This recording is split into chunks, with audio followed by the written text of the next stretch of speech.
Bonjour peuple de Dieu, nous vous bénissons encore et nous bénissons le Seigneur pour cette opportunité qu'il nous donne encore aujourd'hui. Et comme vous le voyez, nous recevons le frère Rufin David Lwangomba, le frère musicien, aussi évangéliste, un frère très merveilleux, vous allez le découvrir. Alors aujourd'hui, nous allons juste parler des quelques points qui vont, j'espère bien, vous intéresser.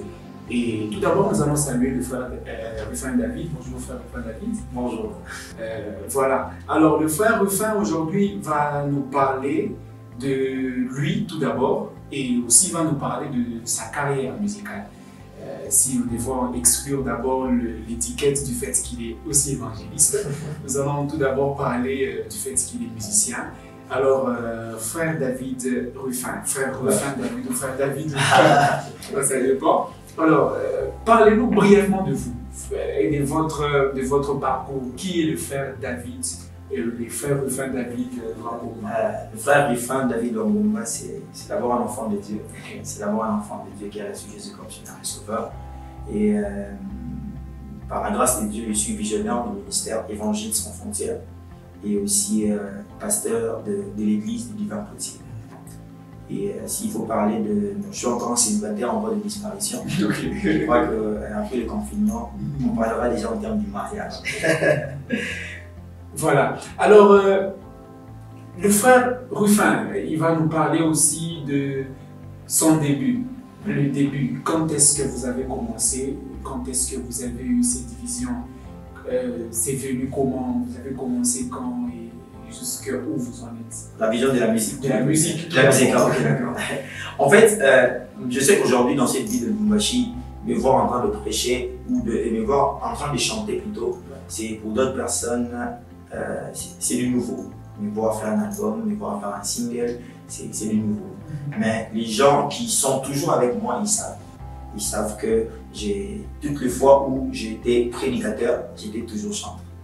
Donc, j'ai chanté avant de prêcher et j'ai pris prédication, j'ai chanté aussi. Mais j'ai commencé à l'église pas comme prédicateur, j'ai commencé à l'église comme chanteur. J'ai commencé à l'église comme chanteur et j'ai rencontré des gens, des maestros, des frères, sœurs, bien, avec qui on a quand même commencé à travailler la musique. Des gens qui m'ont donné le goût de la musique. Moi, depuis que j'étais dans le monde, c'est un élément que beaucoup de gens n'en parlent pas. Mais moi, quand j'étais dans le monde, j'aimais beaucoup écouter un groupe peut-être que j'étais le nom pour aujourd'hui. Et il y avait quelqu'un là-bas qui chantait, qui m'inspirait. Et dans la famille, on m'appelait au nom de cette personne-là. Donc quand j'ai chanté, j'ai reproduit exactement ce que faisait cet homme. Et à la maison, on avait quand même la grâce d'avoir des chants et des albums. Toutes les fois que Gaël lançait un album, on avait quand même la grâce d'avoir ces cassettes-là à la maison. Bien que je ne priais pas trop, mais déjà tôt le matin, on commençait avec ces chants-là à la maison. Je retenais aussi ces chants. Et quand je suis venu au Seigneur, et c'est parmi mes premiers répertoires que j'ai pu exploiter à l'église, on commençait à répéter sur ça, j'ai commencé à chanter à l'église à ces sujets-là. Voilà. Alors, le frère Rufin, vous avez un groupe, j'espère bien, que vous chapeautez.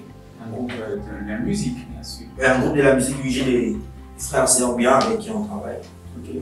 Et au fait, vous avez combien de chants? Vous avez fait combien de chants? Vous avez déjà fait un album? Vous avez un projet? Ou vous faites quoi? Oui, j'ai personnellement un projet de faire un album. D'abord des 6 titres. J'ai commencé par les singles où on a déjà fait 2. Okay. On lance déjà le premier chant, je crois, les 30 000 ici. On lance les premiers chants.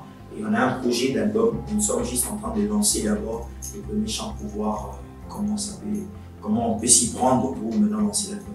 Est-ce que vous pouvez nous parler d'un de vos singles que vous lancez? Bon, tout à fait, le single que vous lancez sur 30, est-ce que vous pouvez nous parler? Les singles que je lance sur 30, c'est Emmanuel Nyon Suzayo. Voilà. Nyon Suzayo. Et c'est un chant qui m'est venu comme ça. Bon, les gens qui passent leur temps avec moi, ils savent quand même comment je fonctionne. Des fois, je peux me réveiller un matin avec une pensée de Dieu. Je me réveille avec cette pensée de Dieu, mais surtout avec un chant qui coule dans mon esprit. Et puis, je chante ces chants, je sens que le ciel s'approche de moi, et puis je sens que Dieu me vise et puis me parle clairement. Et ces chants Emmanuel ici, je me suis réveillé un bon matin avec ces chants, juste au refrain, que j'ai chanté.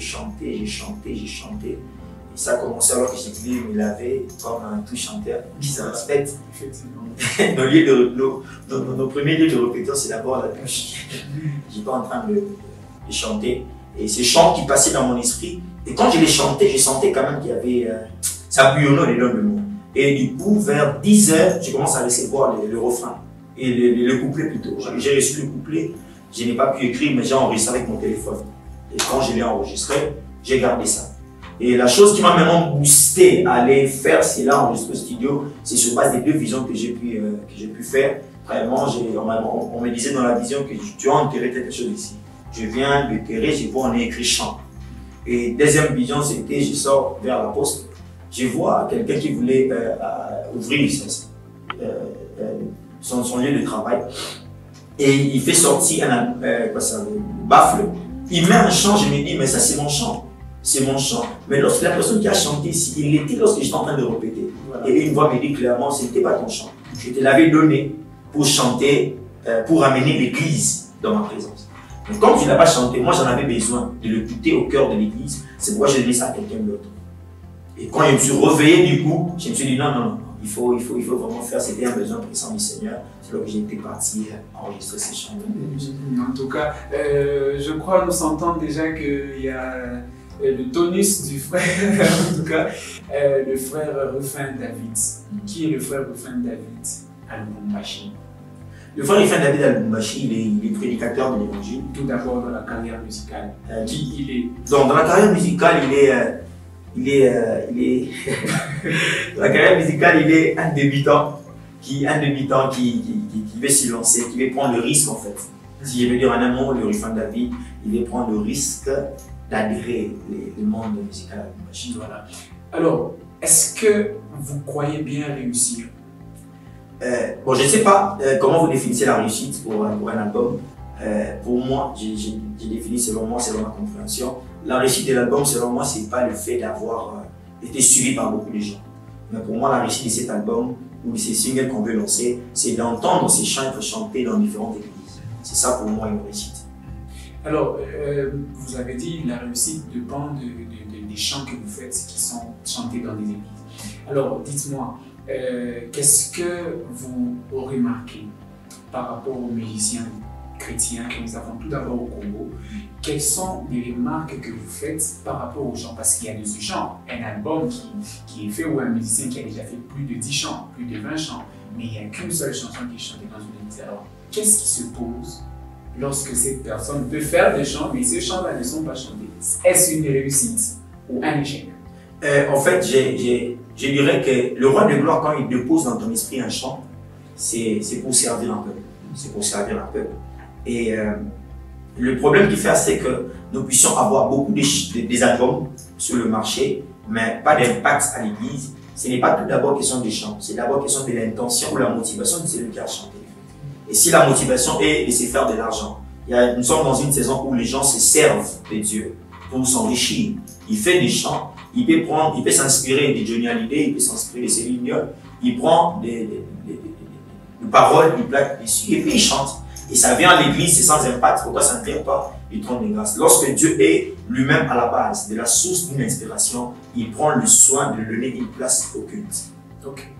Alors, est-ce que le frère, vous pouvez nous parler de vos... Est-ce que vous avez des projets, bien sûr, des projets d'avenir, tout ça? Mais personnellement, j'ai des projets. L'un de mes projets forts ou phares, je dirais, c'est donner d'abord un cadre que j'appelle une école d'adoration. À l'école de l'adoration. Pourquoi j'ai voulu donner ces cadres? Parce que je me suis rendu compte que dans cette génération, il y a beaucoup de gens qui ont des talents, mais qui l'exploitent comme ils pensent. Mais ils ne savent pas de base qu'il faut avoir pour orienter ces talents au service du divin côté, au service du Créateur. Et le cadre que je voulais donner, ça sera tout à fait un bon moment d'enseignement d'abord et puis passer à la pratique pour montrer aux gens comment conduire un culte. Le don que Dieu nous donne, c'est d'abord pour lui. C'est d'abord pour lui qu'il nous donne. Et ce n'est pas d'abord pour nous enrichir, c'est d'abord pour le servir lui. Vous allez remarquer, la première personne qui a conduit le culte, qui a conduit les chants, après la traversée, on parle de la prophétesse Myriam. Myriam n'a pas fait d'album. Elle a fait le talent, mais elle a servi ses talents à chanter pour Dieu. Et on a constaté qu'elle a pu donner un chant à un peuple qui a rendu un culte à Dieu. Il y a des gens qui ont des talents, mais on doit leur juste donner les cadres pour conduire, utiliser leurs talents comme base afin de ramener le peuple devant le Seigneur. Ok. Nous sommes déjà en train de chuter avant peut-être la dernière question ou avant l'avant-dernière question. Est-ce que vous pouvez essayer de critiquer la musique congolaise, la musique gospel congolaise? Quelle image avez-vous de cette musique actuelle d'abord? Bon, l'image que nous avons de cette musique actuellement, pour mieux la comprendre, il faut sortir à l'étranger. Quand vous êtes à l'étranger, vous aurez les yeux bien fixés pour bien aussi comprendre ce qui se passe dans notre pays. On a vu des gens qui servent le Seigneur pour être vedettes, en fait, pour le végétariat, pour être star, et pour être vu, pour être connu, et ainsi de suite. Mais on n'a pas. Je sais que je ne sais pas dire, comme Élie qui a dit, je suis resté le seul, de peur que Dieu me dise, il y a 7 minutes qui n'ont pas fléchi les genoux devant Baal. Je sais qu'il y a des gens qui ont quand même gardé la robe blanche, il y a des gens, des grâces que je vois, que je loue aussi, que je respecte beaucoup dans ce qu'ils font. Mais si je peux dire un mot, c'est qu'on a des gens qui ont des talents mais qui ne sont pas enseignés. C'est ça notre problème aujourd'hui. On a des gens qui ont des talents mais qui manquent de l'enseignement. C'est même la raison pour laquelle, quand j'ai observé tout ce qui s'est passé, ça m'a donné une idée claire de mettre en place une école d'adoration où les gens viendront apprendre la commune du culte, viendront apprendre comment rendre le culte à Dieu. Pour permettre à ce que nous puissions encore aller très loin. Nous avons des talents dans notre pays, nous avons des talents en Lubumbashi, nous avons des talents presque partout. Notre problème, c'est que je me rends compte qu'il n'y a pas la notion de l'enseignement de la vie de toutes ces personnes. Vous allez remarquer dans la Bible, Jésus, quand il prend les disciples, avant qu'il les lance au service, là, d'abord, il a le temps de les préparer. Il a d'abord eu le temps de les préparer pendant 3 ans. Il y a d'abord enseignement, et puis il les lance. Et vous allez remarquer, quand vous lisez Nombre, il y a 3 âges qu'on a donnés. En Israël, il fallait avoir 20 ans pour être enrôlé comme soldat. Il fallait avoir 25 ans pour être lévite, il fallait avoir 30 ans pour être sacrificateur. Or, l'adorateur, c'est un sacrificateur. Il fallait exiger de la maturité. Ça exigeait de la maturité, de la conscience, ça exigeait la connaissance des principes qu'on doit utiliser pour rendre un culte parfait à Dieu. Mais notre problème aujourd'hui, c'est qu'on a pris des bébés, on leur a donné la responsabilité de la chorale parce qu'il a une belle voix, mais il n'est pas formé, mais il dirige les gens. C'est pourquoi on l'appelle maestro, mais il n'a pas le cœur d'un enfant de Dieu, il n'a pas le cœur d'un adorateur. Il vient juste se servir de nos cultes comme un concert, un endroit où il va exhiber son talent, il va exposer son talent, mais il n'a pas vraiment rendu culte à Dieu. Mais en voyant plus ça, je me rends compte que notre pays a des talents, mais on a juste besoin d'être formé. Alors, est-ce que vous pouvez nous parler de votre relation? Qui est le frère Rufin David à l'égard des autres musiciens, à l'égard des autres musiciens au choix congolais ou à l'extérieur? Ma relation avec eux, premièrement, dans ma casquette de prédicateur, c'est d'abord le prédicateur qui invite les chants. Et on a des très bons rapports avec les chants de Lubumbashi et d'ailleurs. Parce que dans la plateforme où je suis visionnaire, on a reçu beaucoup. On a un programme qu'on appelle Oshibé. Ça nous permet d'être directement en contact avec les musiciens de Lubumbashi. Et pour d'autres personnes aussi, on se connaît bien. Je suis prédicateur et ils chantent, mais d'autres personnes commencent aussi à découvrir. Ils commencent à découvrir que le prédicateur compose sur des affiches parce que généralement, quand je suis sur une affiche, il y a un thème, orateur, prédicateur, invité, hôte et tout le reste. Mais présentement, il y a aussi d'autres, quand j'ai lancé l'affiche de Manuel, ils ont compris que il aussi chante. Okay. Et d'autres aussi sont dans l'impatience d'écouter les chants pour apprécier aussi à leur niveau. Mais quand j'ai enregistré, j'ai contacté directement certains chanteurs de la place et je les ai envoyés pour écouter, critiquer, me donner pour avoir encore une idée comment refaire cela. Et puis ça marche donc avec les chants de ma ville ici, on est en bonne et franc. J'ai le reçu chez moi. Voilà, si je comprends très bien, peut-être pour finir, une question qui me vient à l'esprit, vous avez parlé beaucoup plus d'abord du fait que vous êtes en collaboration d'abord dans la casquette de prédicateur. Alors, j'aimerais savoir très précisément par rapport à la musique tout d'abord. Par rapport à la musique, est-ce que par exemple vous avez un projet de featuring? Est-ce que vous avez déjà été invité dans un concert d'un musicien? Si je dois voir ça, c'est par rapport aux musiciens. Est-ce que vous avez la facilité ou la fluidité de vous voir? Ah oui, hein. Bon, j'ai déjà J'ai déjà eu à intervenir, bon, pas comme chanteur, bien sûr, dans le concert de plusieurs personnes ici. J'ai toujours été invité comme prédicateur pour 15-20 minutes d'intervention, on juste encore les gens d'information, je donne un message, et puis on adore, et puis la chorale continue. Ce sens-là, oui. Mais là où partout je suis parti prêcher, ils savent que je fonctionne toujours comme étant chanteur et puis comme étant prédicateur. Avant de prêcher, je chante, après prédication, je chante. Voilà. Alors, nous avons fini, je crois, avec nos questions. Alors, je ne sais pas, à la fin, qu'est-ce que vous pouvez dire comme un dernier message par rapport à l'audience qui est en train de vous suivre? Bon, le dernier message que je dirais, c'est bien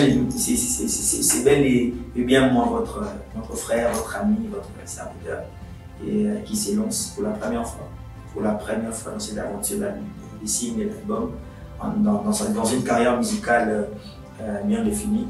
Et ce que je vous demanderais, c'est juste de nous recevoir et de nous aider à réussir cela. Avec votre soutien, votre appui, je crois que nous allons réussir cela. Voilà. Alors, nous vous bénissons et nous bénissons encore une fois le Seigneur parce qu'il a permis que aujourd'hui nous puissions recevoir le frère Rufin David Luamumba. Et n'oubliez pas de liker, de vous abonner sur notre chaîne YouTube. Et prochainement, nous allons rencontrer, si Dieu nous fait grâce, bien sûr, toujours le frère David Rufin de notre compagnie, bien sûr. Nous allons le rencontrer, peut-être pour parler encore d'un autre aspect de la musique, parce que aujourd'hui, nous sommes juste dans l'introduction. Et prochainement, nous allons essayer de parler encore beaucoup plus en profondeur avec lui et de découvrir encore certaines choses et certaines grâces que Dieu a mises en lui. Alors, que Dieu vous bénisse et à la prochaine.